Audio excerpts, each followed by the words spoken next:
Hey, thanks for joining me. Digging through all my boxes looking for something to talk about, and I ran across this one issue of the Invincible Iron Man, the Extremis or Extremis, not sure quite how to pronounce that. Part one of six. I forgot about this thing. I forgot that I had it. But looking at it, I was like, oh, right, okay, Extremis. That was kind of the concept that was worked into the third Iron Man movie, and which some people seem to think of as like the least favorite of the three Iron Man movies, and I'm like, not for me. I think it's better than the second one by far. That's aside. But I'm pretty certain I did not collect this entire thing. I have maybe this one issue, and for whatever reason at the time, I stopped. And I don't remember what my reasoning was, but so I flipped it open and started looking at it. I just got done reading it, and but a couple days ago when I went and dug it out, I kind of flipped through it, and I was like, I think I know why I stopped collecting it. I'm sorry if I'm about to piss off some of you, but at least at this time, the art by Adi Granov, I hope I'm saying his name right, I did not like. And I'm still not a huge fan, but he's got things that he does that are really impressive, but also a style that it bugs me because it borders on lifeless and soulless. And I'll show you what I mean. So I flipped through this thing and I was like, okay, I'm like, oh, right, I'm kind of remembering. And then as I get into it, there were just pages upon pages of just like, 9 panel grids of people talking and chatting and conversations, just on and on and on. And this stuff, I'm like, oh, this is going to be boring. Maybe this is why I stopped. When your comic is this, I'm just like, oh my God. I'm just like, but I've said before, there can be instances where you can have nothing but talking heads if you got a really good writer putting dialogue in the mouths of characters that you're actually really interested in. It suddenly works when other writers do the same thing and you're bored to tears out of what they're saying. And so I didn't remember anything in the story. And when I saw the pages upon pages of talking heads, I was like, maybe Warren Ellis failed me for once. I've been a big advocate for his work. Planetary is one of my favorite comics of all time. He's done several one-offs, Ocean, and I forget the name of the one where like the British Empire become this. Jesus Christ, where they go into space and they're kind of the power in the universe. I can't remember the name of it. It's on my channel. The Authority, the Stormwatch and Authority run. Warren Ellis has written stuff that I've absolutely loved. And I'm like, why is Warren Ellis writing Iron Man? I'm just curious. I mean, why not? I don't know. I didn't remember anything about it. But having gone through it, and I was like, I'll see if I can't get interested in this thing, but I'll probably be bored and come back and say, I'm just going to talk about the artwork. The story didn't hold my attention. I was wrong. It actually was way more interesting than I gave it credit for because Warren Ellis has such an ear for dialogue. It feels like natural conversations or mostly natural conversations. It does to me anyway, but also everything that a character says is interesting. And when you have, like I said, I'm repeating myself, page after page of talking heads, every damn thing out of their mouths better be interesting. And I was actually surprised at how much I enjoyed this. So the only thing that's really holding it back in places is the artwork of Adi Granov.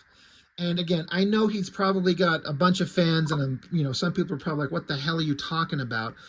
I'll show you what I mean. Again, it's just personal opinion and what I personally find interesting. But on the flip side, there's some stuff that he does. I'm like, wow, that looks great. I have to also imagine, this thing says it was January of 2005. And if I remember correctly, the first Robert Downey Jr. MCU Iron Man movie was 2008. I have to imagine this book and this look had to have some measure of influence on the creation of what they did in those Iron Man movies. I know, again, the story was Iron Man 3, sort of, But there's something about this that predates the MCU stuff and the Iron Man thing specifically that makes me look at it and go, this had to be some kind of influence. I mean, how could it not? So we start out with some building, a bunch of people going into a room. They're opening up some kind of case. They take this injection thing, stick it into the guy. He kind of freaks out and passes out. Seems like nothing's happening. Maybe we did it wrong, but then the guy starts freaking out. He starts screaming. He starts vomiting up black bile of some type. They shut the door and the guy's screaming. That's the start. Let me kind of just tell you what I don't like about the art in this thing.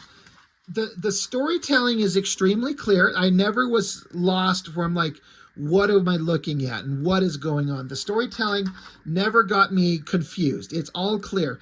But I don't know how he does his artwork in this era. I don't know anything about the guy. I know his name. I know he's a popular artist. I don't know how he does, but it looks like it's all made digitally. And maybe the use of digital 3D models, maybe in some places, but it's not that it's digital or that there might be 3D models used. It's the such heavy reliance on photorealism that so rarely does hyper photorealism translate into exciting comics for me. It just is, it's all like mid-range shots in everything. And so the drama, like you could zoom in on things, you could back out on things, you could tilt the angle of the panel, you could do some exciting stuff, and it's all kind of visually bland. It's slow, it's kind of flat in a way. I don't know what other words to use. There's almost nowhere in this book where I was like, oh my God, that's amazing. Like the energy and excitement just explodes off the page. There's a couple places where it gets kind of close, and that's the peak stuff in the book that looks really cool. We'll get to it towards the end, but all of this stuff is just kind of boring, but it's kind of a boring scene. So I don't know. I understand that everything I'm saying is just personal taste, and someone else might look at this and go, it's just fine.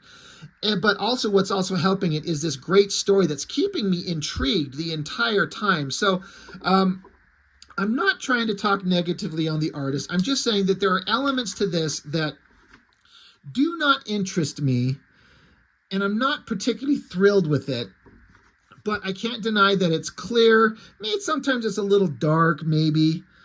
But the hyper reliance on photorealism in places throws it off. That panel's a perfect example.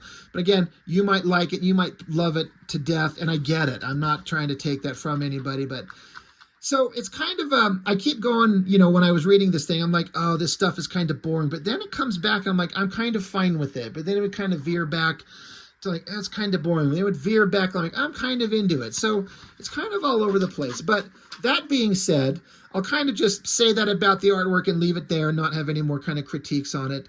I'm looking at this, I'm wondering because it kind of looks like a modern version of like a comic that's made completely in a computer using 3D models of everything. I'm wondering if that's true. Like if all this stuff, it's got like a computer wireframed model look to everything. It almost looks too sterile and too clean, I don't know if that makes sense. That's what it kind of looks like, but I've seen stuff that looks way more boring and sterile. Like this looks pretty good. There's just some textures, real life textures that are just missing. And often it feels like characters are just like floating in a void. Like there's no ground or debris or dirt or texture on the ground where this phone is sitting, but it doesn't need it. The storytelling doesn't require it. You need to know there's a phone ringing and Tony Stark picks it up and answers it. So I don't know. I'll see if I can avoid kind of repeating myself, saying the same thing about the artwork through the whole thing. But story-wise, Tony Stark is isolated, as would make sense with the character, especially this feels like the Tony Stark in the movies, the Robert Downey Jr. version. And this is made 3 years before that movie. So I'm like, in a way, I was like, did the movies happen first? At least the first one. And then did Warren Ellis make this? I had to check. But it says 2005. right there. And right, 2008 is the first Iron Man movie. So I'm like, Warren Ellis's kind of construction of this concept and the characterization of Tony Stark in here, the way he talks about his business, his technology, and what the world thinks of it at large, like this has to inform the movies in a big way. So if you know, talk about it in the comments. If like you know what was an influence on the movies, if this had anything to do with it. Again, I know I could go on and research, but I'm not interested in spending hours flipping through article after article. I'm just talking about what it looks like and wondering if people have any kind of discussion to have in the comments about it, and we'll just see what we kind of come up with. But this looks like it influences the movies in a big way. Tony Stark, he wakes up. I'm not sure who he's talking to. This is Ms. Renee. I'm your personal secretary. Basically, Tony Stark has isolated himself from the world for quite a long time. It's kind of a Howard Hughes sort of situation. And so there's kind of funny dialogue back and forth about respecting your elders and what elders used to be. And Tony Stark's got kind of a fun, personable kind of personality to him, a sense of humor, but also kind of out of touch with the real world, and he has to kind of find his reconnection to humanity because he's so involved in his technology and his own intelligence, which, like, that's what they leaned into in the movie. I've argued for a long time that Iron Man was a boring character, like a C-list character, before Robert Downey Jr. made him A-list. And now everyone bases their kind of major characterization of what Tony Stark is off of the movie version. And of course, the movie version doesn't exist without the comics and the basic character creation and his origin and the kind of personality traits that the character has, but they really emphasize it with the most perfect casting possible in the movies. And it seems like that's defined Iron Man before, ever since. But this is that character 3 years before the movie. So I'm like, Warren Ellis, how much credit does this guy deserve for creating the modern Iron Man before the movies? Again, if you know more than I do and I'm getting something wrong, please mention it. I would love to know. But, it's like, hey, you've got things to do. You've got appointments coming up. Get your ass up and let's go. Speaking of the art, again, it just feels so clean and sterile. And again, he's just sitting in a void, and it's just page after page after face shots and talking heads. But there's characterization, there's body language with the hand on the eyes, the hand behind the neck, the sitting up, the stretching, like it's all kind of there. So at a glance, I was like, oh, this is boring. But the more I read it, I'm like, it's actually kind of working. Tony Stark goes into the bathroom, looks at himself in the mirror and says, "What are you looking at?" And he just stares at himself in the mirror, and then he says, "I hate when you look at me like that." So he's fighting with himself. I appreciate that. So now we get into Future Farm, and they mention it's Dr. Killian, or Aldrich Killian. Is that the name of the guy, the villain in the third movie? I haven't watched it in a minute, but that sounds like that was the name. Again, this is the Extremis storyline.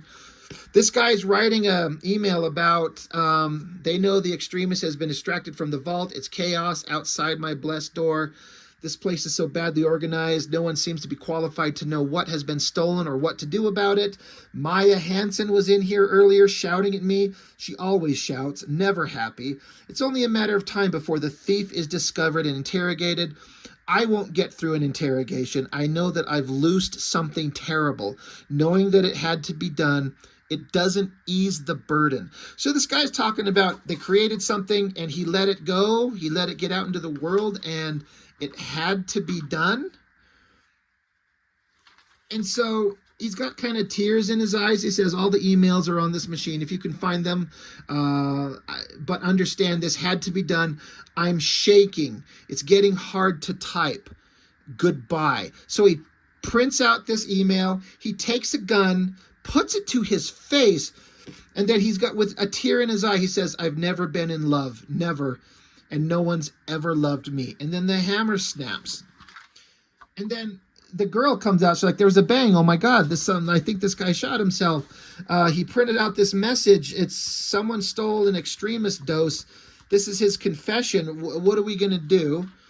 So now we're back at Stark International. There's a big screaming kind of crowd outside. Again, I have to point out with the artwork, do you see what I mean when I say it looks sterile as shit? This is the most boring building. It's in proper perspective, and it's an interesting kind of uh, building design. It makes sense, but it's boring. It's sterile. There's no textures. Then a crowd of people screaming that looks like he's just, I mean, is it like even photo tracing? It's relying so heavily on photo reference and looking so realistic that it actually has those moments where it takes me out of the story. And again, another boring, sterile shot of the building here. But it's a good angle. It's a great perspective. So, you know, and everyone's pissed off. Like, there's even a sign here that says guns don't kill people. Stark does. So they're protesting Tony Stark being an arms dealer or making weapons, things like that. So Tony Stark is here, and then he's having an interview with this guy. His name's Mr. Pillinger. I guess it says that he's a guy who makes documentaries. And so Stark's like, I'm an admirer of your documentaries. You want to get started? He's like, all right, great. So they sit down. They got a camera set up. So then this guy, they sit down and he starts interviewing him. He's like, I'm here at the island of Stark International with, head technologist Anthony Stark. And Tony's like, Tony's fine. You don't need to call me Anthony. So then they have this long conversation. To sum it up, this guy's trying to bust his balls a little bit like a journalist does about, are you an arms dealer? He's like, well, that's not all I am, but I won't deny. And then he gets cut off. Like, well, but you design and sell arms. He's like, well, yeah, through the military, there are contracts. The guy cuts him off again. He's like, well, Stark International was founded on weaponeering, right? So the guy's like, well, what was the contract? And Tony Stark says his first contract for technology was like miniaturization, taking weapons and being able to miniaturize them to make them more efficient, etc., etc. So they developed a specific kind of bomb that when Tony Stark was like 19 years old, this weapon was used in the Gulf War, and these bombs disperse hundreds of smart micro munitions from a mother bomb casing. And Stark's like, well, yeah, it was intended to destroy airfields and cripple armored convoys. And like, well, did they all work? Stark's like, well, what? He's like, those bomblets, did they all go off? Basically saying that these hundreds of little hyper-powerful micro explosives scattered all over the world, kind of like how there are hundreds of mines still buried in the ground to this day from past wars. And occasionally a person steps on an old mine and it goes off and kills them. Well, they're kind of getting in the same thing there. All these micro technologies were, bounced all over the ground, and kids keep finding them and getting their arms blown off. One of your micro little bomblets here has the explosive force of 3 sticks of dynamite. So he's like, children find them. So, the guy's trying to bust Tony Stark's balls for being a capitalist, billionaire technologist working with the industrial military complex, and all your technology has gone towards making weapons that kill people. And Tony Stark's trying to say, yes, that has been part of it, but that wasn't the initial intention. We're trying to develop technology for other things. Yes, it got weaponized. That is part of it. It does go into the military. It happens. He's not happy with it, but he can't change it, etc., etc. Real world scenarios going on with this technology that would exist. It kind of goes back into the situation where Tony Stark back in the day got hit in an explosive and the shrapnel in his heart. So then the documentary guy, he keeps grilling him. He's like, what about the super gun you sold to the Gulf state? And Stark's like, that's classified information. And so the guy's like, well, did you design a half-mile-long barrel, a gun with a half-mile-long barrel intended to lob tactical nuclear devices for 400 miles? Stark's like, I can't comment. I'm under restrictions on that subject. The guy's like, all right, what about the Iron Man suit? And Stark says, I think everything has led me towards the Iron Man. The guy's like, is it a military device? Stark's like, I don't think so. The documentary guy is like, but in keeping with your other inventions, it certainly has military applications. And Stark's like, everything has military applications. All tools have destructive potential. The guy's like, well, and the Iron Man suit certainly possesses awesome destructive potential, doesn't it? I mean, I don't see a benign side to your patented repulsor technology. Basically, like you got laser weapons. It's funny they call it repulsor technology. I don't know if I ever heard that referred to that before the movie. Again, correct me if I'm wrong, but the repulsor technology, was that in the Iron Man technological vernacular with the character before this?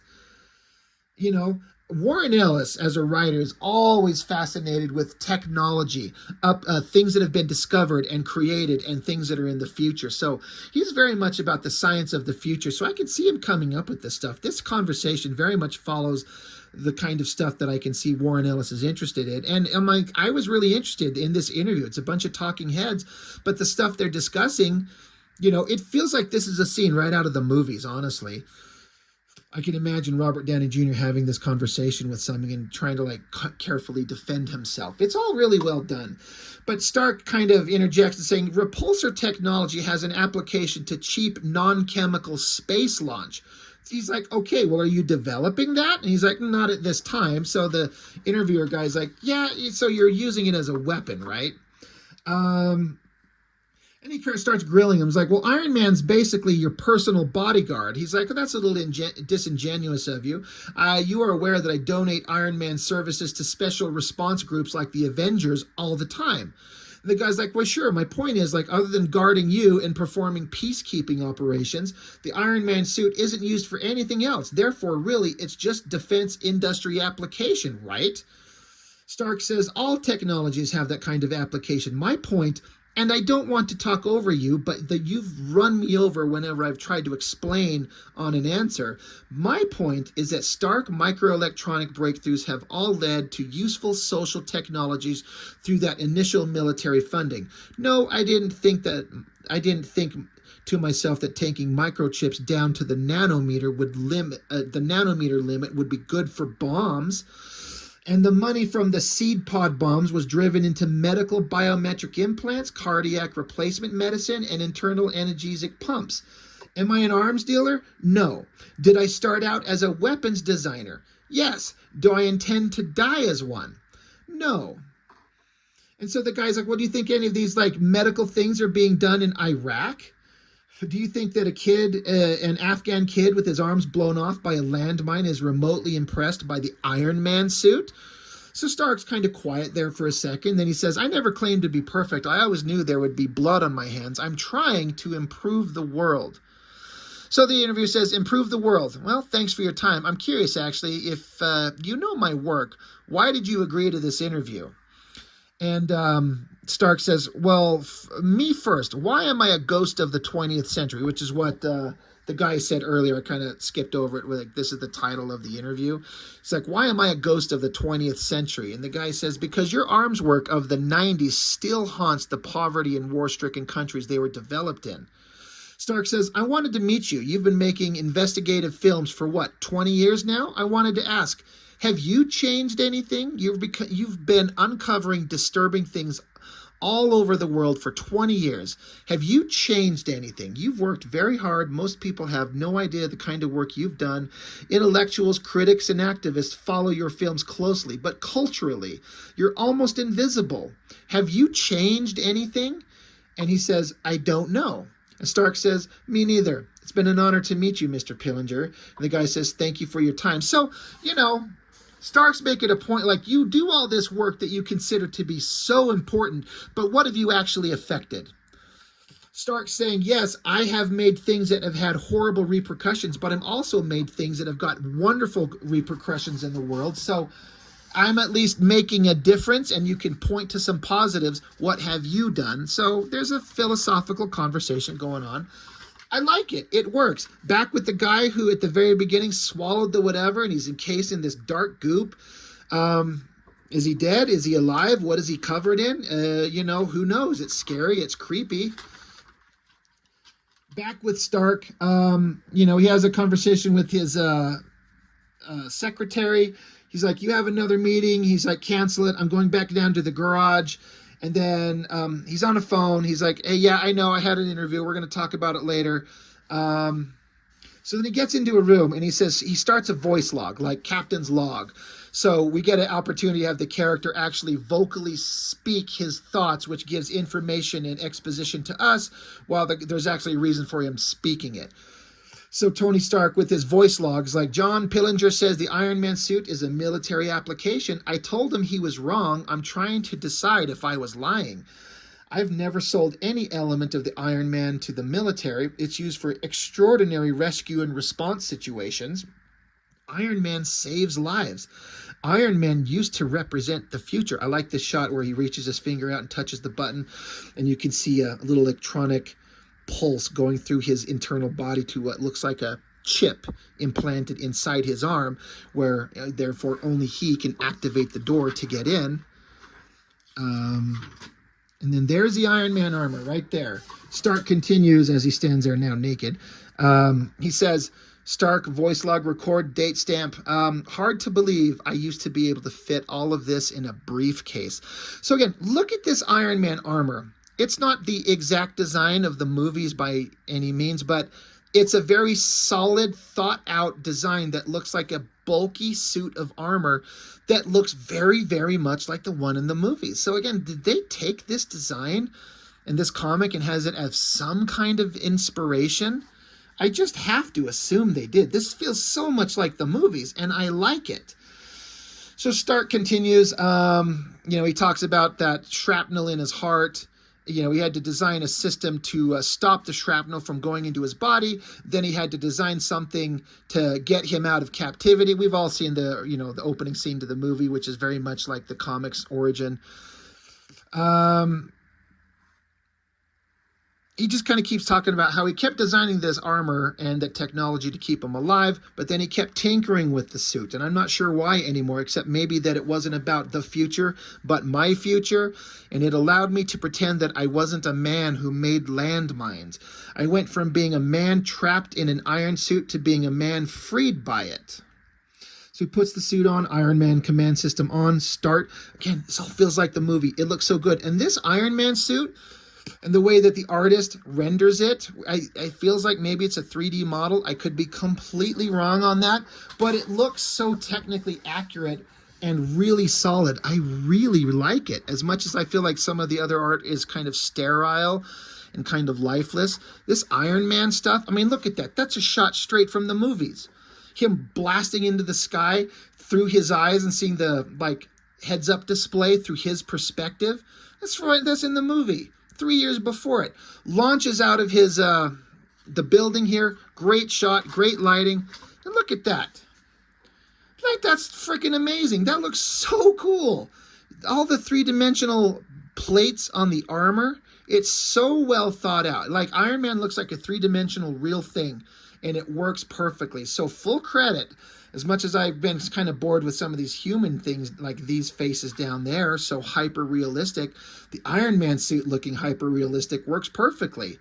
Again, the heads-up display is kind of like a jet, where the horizon line is always on a balance. As you bank and turn, that line kind of helps keep you oriented which way is up, and, if you're banking or, if you're not level. It looks so great. He's actually laughing as he rockets into the sky, because who wouldn't with the Iron Man armor? I'd take off and that thing go flying, blasting through the clouds. It looks so fantastic, so great. And more of the same. It looks like, because he's got the rocket boosters behind him, and it says off propulsion, and this is on repulsor flight system. So I don't know what they're trying to get at there, but it looks like he took, he cut out the rocket engines on his boots, and almost like he's just arcing up and floating, through the sky for just a minute, as he's just kind of just enjoying the freedom of flying through the sky. All of these shots, straight from the movie. It looks really good. I'm so impressed with this. So this is where I was getting into the book. I'm like, well, this is neat. This is really cool. So it flashes back. It took me a second. Is this Tony Stark? Yeah. And this is Tony Stark talking to this girl, Maya, back in the day. They're talking. He's younger and he's a little bit unsure of himself. He stands out in the bar where there's literally no one else there. But she's like, you're the only one here wearing a suit. Well, it looks like there's no one else in there at all. So that's where the kind of the stale kind of lifeless art in the backgrounds are kind of failing, because there's like literally two people here. This place should be crowded. But they have a conversation. They go back and forth. He and, she knows who he is. They introduce themselves. There's kind of a little bit of a flirtation, and they run off to go talk. Cut back to modern day. She's still trying to contact him on the phone. They are talking. And she's like, I need someone to talk to. Something horrible has happened, and you've got to come help us. Like, something terrible has happened. Great shot of Iron Man there. He's like, okay, well, I'll get on my private jet. I'll come see you shortly. I'll be there soon. And so, he sets up plans to go visit her just like he said he would. Great shot of Iron Man on both of these. It looks so neat. Back in the warehouse where the monster guy at the very beginning got injected with something and he vomited up the black bile, and then we just saw him lying on the ground, encased in some goo. We could see the door where he was literally pummeling at the giant metal door, bending it with his hands. They open up the door. The guy's lying on the ground. He's at least looks a little bit more normal. The guys come up to him. His teeth are gross. His eyes are black, but he says, I'm alive. So the guy, whatever they did to him, he's survived this. And that is the end of issue 1. So I actually kind of want to get the rest of them. I don't think I collected them. I think I only got this one issue. And I just, at the time, I wasn't interested. But I think the connection to the movies and how much it feels like it's part of the movies, now that I'm a big fan of those 10 years of those great Marvel movies, I'm a little more interested in this. And again, I have to give full credit to Warren Ellis for writing some dialogue of people just sitting in a room chit-chatting, and I found it extremely interesting. I was engaged. So Warren Ellis, once again, bringing some of the best writing I've ever read in comics. And Adi Granov, like I've said, I've already said back and forth, sometimes stuff is really boring, and sometimes the stuff he does is actually extremely, really, really good. So if I would like to know, can some of you tell me how he does this art? What was he doing? Is it all digital? Is it 3D models? Is it a combination of all of that? It's pretty impressive stuff, even if it doesn't excite me on a personal level like I would be with some my other favorite artists. But there's no denying that he's doing something really interesting here that stands out. And, credit to him for that for sure. But the Invincible Iron Man, the Extremis storyline, that's all I've got for this one. I might need to track down the others. I'm a little bit interested to see where this goes. So that is all I've got for now. Thank you so much for watching. I'll see you next time.